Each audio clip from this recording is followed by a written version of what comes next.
مادی دنیا 20۔ میرے پاس ایک خیال تھا جسے میں شیئر کرنا چاہتا تھا۔ اپنا مال کھونے سے ڈرنا معمول کے رویے کا حصہ ہے۔ در حقیقت عام طور پر یہ کہتے ہوئے کہ جس کے پاس جتنا زیادہ مال ہوگا وہ اتنا ہی زیادہ ان کو کھونے سے ڈرے گا، اور جتنا کم اس کے پاس ہوگا وہ اتنا ہی کم ڈرے گا۔ یہ بالکل اس شخص کی طرح ہے جو آدھی رات کو بہت سی قیمتی چیزیں جیسے کہ ایک مہنگا فون اور ٹیبلٹ اپنے پاس رکھتے ہوئے باہر نکلتا ہے۔ ظاہر ہے کہ اس شخص کو اپنے مال کے کھونے کا زیادہ خوف اس شخص کے مقابلے میں ہوگا جو آدھی رات کو اپنے گھر سے کوئی قیمتی چیز نہ لے کر نکلے۔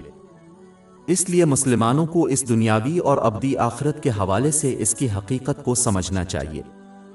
جس کے پاس دنیا کی بہت سی چیزیں ہوں جو اسے آخرت میں کوئی فائدہ نہیں دے سکتی، جیسے کہ اس نے زیادہ مال جمع کر رکھا ہے، وہ ہمیشہ اس دنیا سے جانے کا خوف رکھتا ہے موت کے ذریعے، اور دنیا کی پریشانیاں اس کے مقابلے میں جس کے پاس دنیا کی کم چیزیں ہیں۔ یہ خوف ان چیزوں کا مقصد ہی ختم کر دیتا ہے جو دماغ اور جسم کا سکون حاصل کرنا ہے۔ در حقیقت دماغ اور جسم کا سکون حاصل کرنا ہی اس مادی دنیا میں لوگوں کی کوششوں کی وجہ ہے۔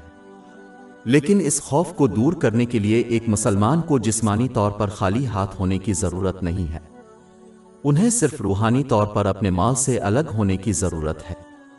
یہ اس وقت حاصل ہوتا ہے جب کوئی اس مادی دنیا سے اپنی ضروریات اور اپنے محتاجوں کی ضروریات پوری کرنے کے لیے لے جاتا ہے، اور پھر اپنی باقی دنیاوی نعمتوں کو اسلام کے بتائے ہوئے استعمال کے ذریعے آخرت کے لیے وقف کرتا ہے۔ یہ اس بات کو یقینی بنائے گا کہ ان کے پاس ان کے سامان کے بجائے وہ واقعی اپنے مال کے مالک ہیں۔ اس سے ان کے مال کے کھونے کا خوف بھی دور ہو جائے گا، کیونکہ وہ پہلے ہی انہیں محفوظ رکھنے کے لیے آخرت کے لیے بھیج چکے ہیں۔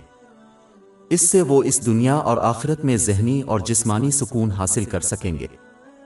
ہماری ویب سائٹ www.sheikhpod.com پر 400 سے زیادہ مفت e books, audio books, infographics, podcast اور بلاگ دستیاب ہے۔